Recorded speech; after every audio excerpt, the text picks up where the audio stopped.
Hello, everybody. I am Erika. Welcome to Beyond the Color. Today we have the great, fantastic Michael James.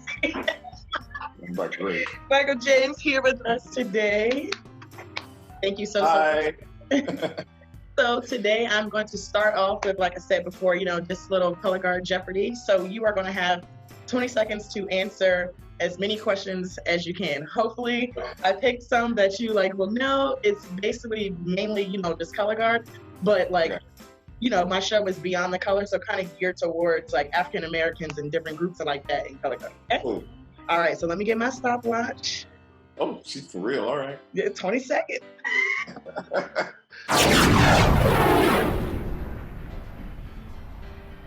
You ready? Yes. Okay.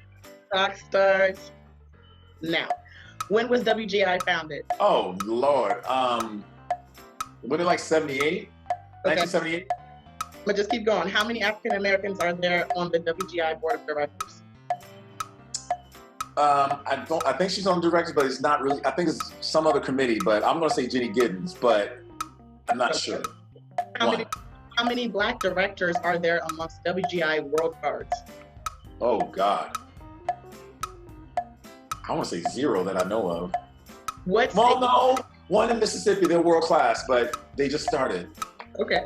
What state did South Shore Drill Team originate? Chicago, Illinois. And stop. All right. That was nerve-wracking. That was good. That's the point.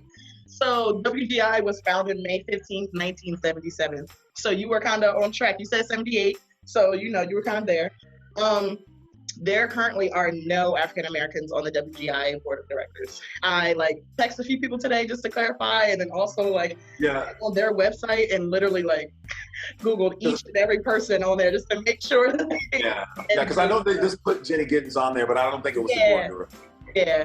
They have different committees and stuff, but on the actual board of directors, there are none. No. And then you got the South Shore Drill Team one. That was right. They are from Chicago. And then how many Black directors are there amongst the WGI World Guards? The only ones that I know of is from Light Brigade and Drew from AMP, where I'm from. Oh, I forgot about AMP. Yep. But Light Brigade's not world anymore, though. Yeah, you're right. So I guess just Drew. Because it could have been, then I could have said it in 3. It would have been me with the Knights. Right. Light Brigade, but. Right. I was thinking about that, what's the name? It's Copper's Guard, or he helps something. That they just started in Mississippi, but Mississippi or Louisiana, one of the two. Okay, well, look, I'm glad that they started. But you see, the fact that we don't even have as many and everything like that is one of the main reasons why I wanted to do this channel, or just to continue to shine light on our community and stuff like that. Right. So thank you for participating in my first round of Color Guard Jeopardy. So tell me a little bit about yourself. Where are you from? How long have you been teaching? Where do you currently teach at now? I'm from Orlando, Florida. Okay. Originally from St. Petersburg, Florida, which is on the other side of the state, on the west side. I teach at Oviedo High School here in Orlando and University High School in Orlando. Okay. I've taught. I was at Timber Creek High School here. I was at Cypress Creek High School here. Okay. I was also at Freedom High School here. Oh, wow. I also teach University of South Florida. It's the Herd of Thunder because they're the Bulls. I teach the marching band and the Winter Guard. I've been teaching the Winter Guard since its inception. Okay. And I can't say what year. I think that was 2003, maybe? Mm-hmm. I don't remember. It's been a minute. I also designed for McNeil High School in Austin. I designed for Georgetown in Austin last year. Taught a lot of places. Currently on staff with the Santa Clara Vanguard and the Phantom Regiment. I graduated from the University of South Florida with a BA in Modern Dance Performance. Okay. So I came, even though I started Color Guard literally going into my junior year of high school. Well, the summer before. Yes. A lot of my friends were trying out for drum corps. Mm-hmm. And I was a drummer in band. Oh. So I knew I didn't want to carry a drum or even try. Right. I just knew I wasn't good enough, first of all, even to make the percussion line there. It was Suncoast Sound, Drum and Bugle Corps. Okay. They were like, try for the Color Guard. I'm like, no, I had kind of been playing around, whatever. And So I tried out and I made it. And I was 16 my first year in color guard of marching drum corps, and then I was hooked. You couldn't tell me nothing. Yeah, that's how I felt. I joined when I was 15, started doing drum corps when I turned 16, and after that I was like, that was it, right? But my mama said you ain't going back because for a bunch of reasons. I was drum major my senior year. That's what my and she. No, that's a whole other subject. She was like, basically said color guard's gonna make you gay. Right. I'm like, if you only knew. But anyway.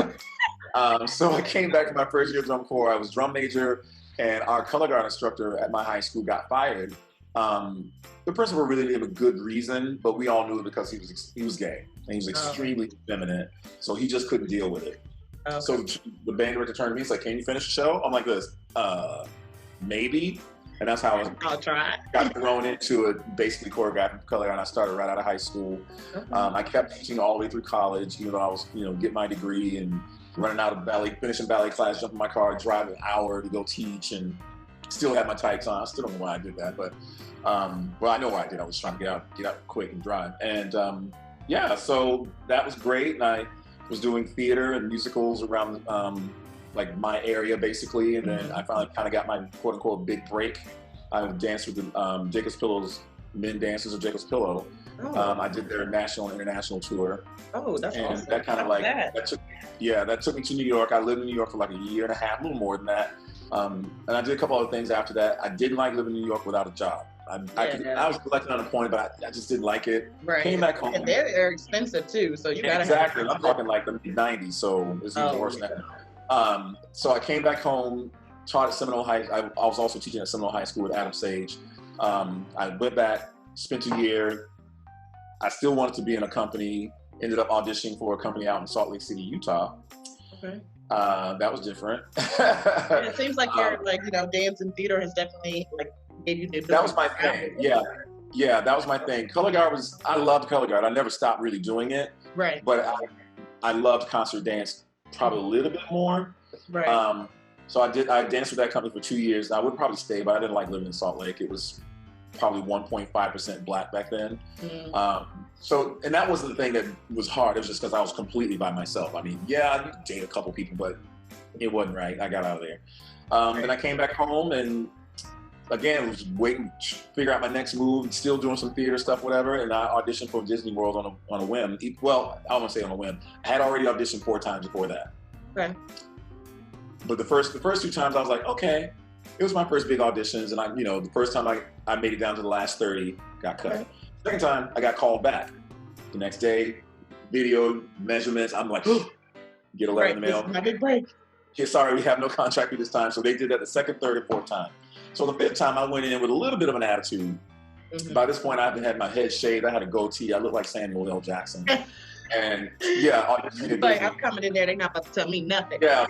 So it probably helped that I was like, I danced other places. I wasn't just sitting there with them. And I got the job, and I ended up dancing at Pleasure Island. That's amazing.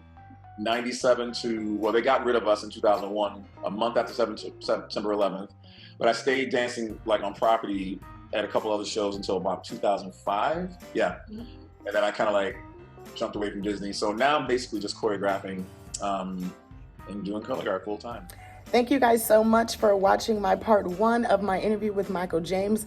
Click here to go on to my part 2 of my interview with Michael James, where we dive a little bit deeper into the Black Lives Matter movement and also just Black marching arts and how he feels about the marching arts in this state right now, all that good stuff. So make sure you guys go ahead and tune in. See ya.